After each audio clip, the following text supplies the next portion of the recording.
Alright, so another update on my adventures with FBA in Japan. It hasn't been too eventful, I have to say. And again, I think I mentioned that in one of my other updates. It's just a different market here, and I don't know what it takes. I hear people are doing really well, but I've been told by contacts I've made, people in the know, that it is a very different thing from the US. So I'm just not selling what I thought it would be. The numbers are much, much lower. There's a trickle of sales happening, but I mean, for the most part, it's very hit and miss, and it's by no means a kind of successful business. So it's a pretty good thing I didn't quit my day job. But it's been a good learning experience, and despite what I invested, I'm hoping to recoup some profit. Although it's probably going to take a while at this rate. I mean, unless something I have in stock just takes off.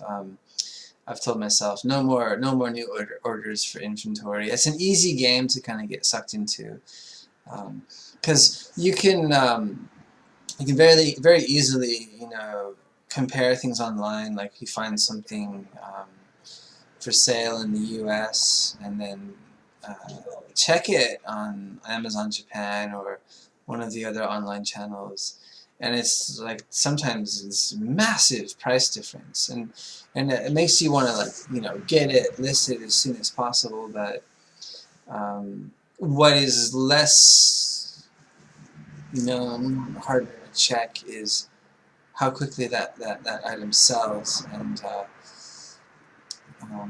they just don't move as quickly over here. So long story short, I've got a pretty sizable amount of inventory spread out over right around 40 listings that is for the most part just kind of chilling in the warehouse up in Tokyo, and I think they have another one in Nagoya. It's still early days, and I know spring, which is a peak time in Japan for just about everything that happens in this country, is yet to come. And then there's also I think it's midsummer, when a lot of working people in Japan get their summer bonuses. That's also another big peak time for shopping. My December, which Q4 as they say, is also recently becoming a more popular time for shopping in Japan, was pretty uneventful. I didn't get any rushes. The numbers didn't really change.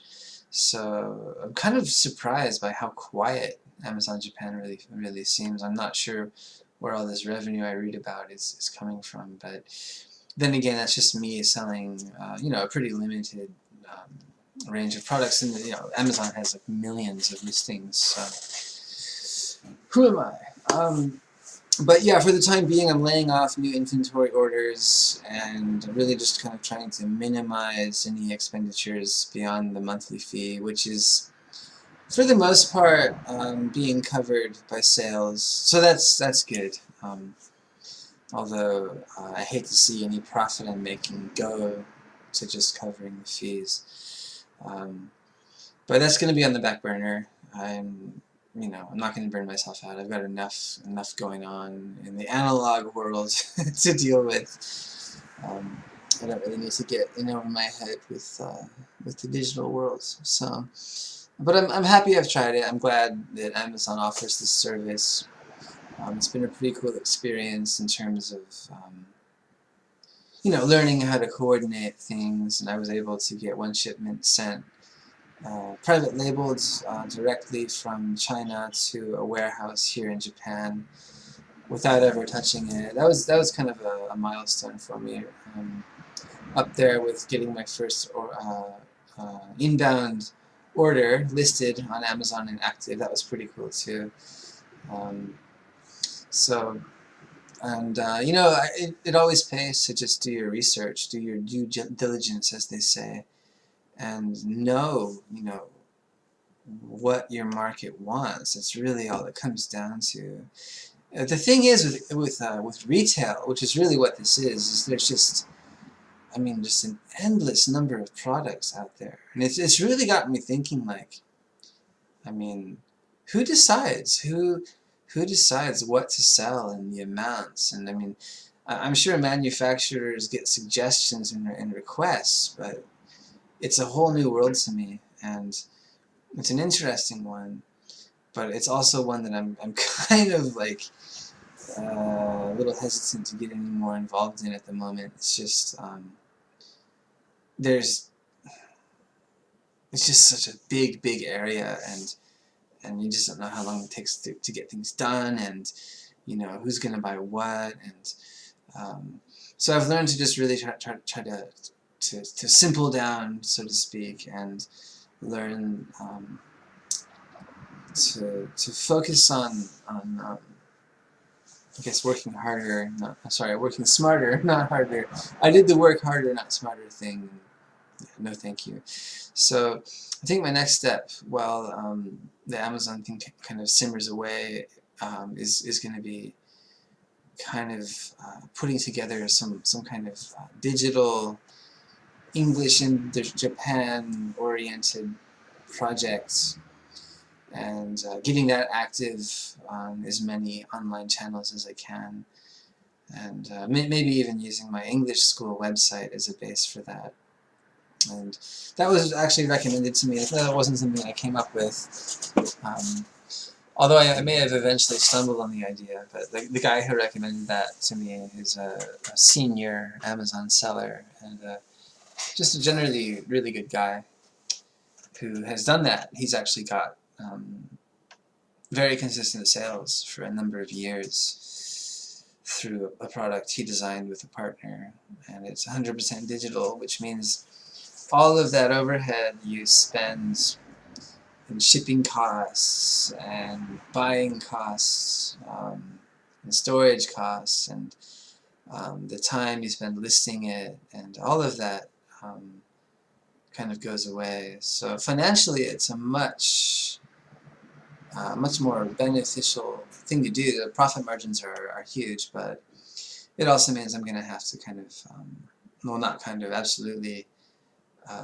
make something from scratch. And I've made a good number of teaching materials. I have experience doing that.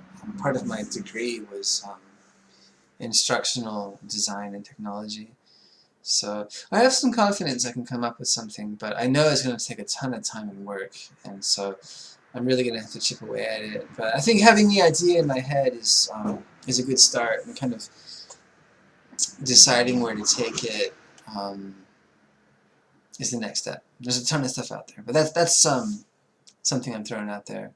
So yeah, that's about it for the FBA thing. I'm kind of just letting it chill. I really I'm not seeing the kind of returns I wanted to see, and it's not for lack of effort. I've spent a lot of time studying the techniques and getting things listed and researching and ordering and blah blah blah. So the nice part is it's all available online out there, or in here in Japan.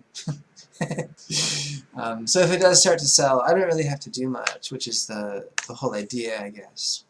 In the States, people use that as a kind of medium to sell like astronomical numbers of units, which is awesome that people are willing to buy that over there. But much different animal here in Japan. It's a very kind of insular, super cautious, notoriously kind of complicated society to work in. As an English teacher, it's different. They come to you and they rely on your expertise as a native speaker, your familiarity with the language to basically sell your time and your service. So it's very different. But, it's been cool. I've learned a lot getting into, a different type of business model. And I'm not going to give up, but I'm going to definitely shift focus and explore other options. The whole,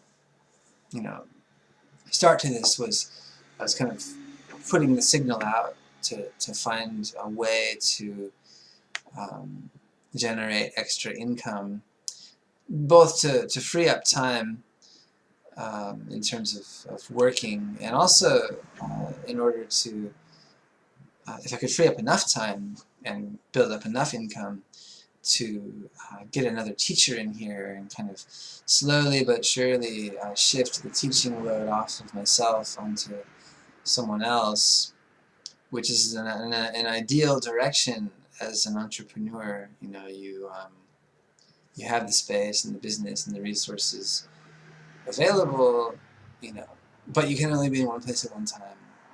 And in this type of business, teaching English, that's a huge drawback because it severely limits your potential for income. Unlike digital online things which function 24 hours a day. And if it's, you know, 100% digital, you can sell millions and millions of one product and never run out of stock, which is pretty cool. So once you got that initial trench work of designing the products and beta testing it and getting sales started, I mean, there's going to be some marketing and some follow-up on blogs and, you know, little stuff here and there, but nothing like, you know, constantly staying on top of inventory and following trends in your competitors' sales lines and things like that. So you just gotta keep chipping away at it. You know, if at first you don't succeed, try again, as they say. So yeah, that's about it for this one. FBA on the back burner, as it kind of should be. I mean, I'm not a huge seller, and I'm hoping things will pick up in the coming months. New digital English in Japan related project now coming together, and hopefully ready to be put in the oven, so to speak. I'd like to start, I guess, in this year, but I need a general direction. And I think at first I need to focus on researching the products that are already out there and what's popular. You know, things like the Rosetta Stone, that really took off in Japan. For a while there, every single student I had was asking me about it. But they also have a very big and well-funded marketing department. So that always helps. Anyways, stay in touch. Anyone has any comments, feel free to, you know, say something on YouTube, ask me. I'm willing to share what I know, although it may not be very much. Okay, thanks.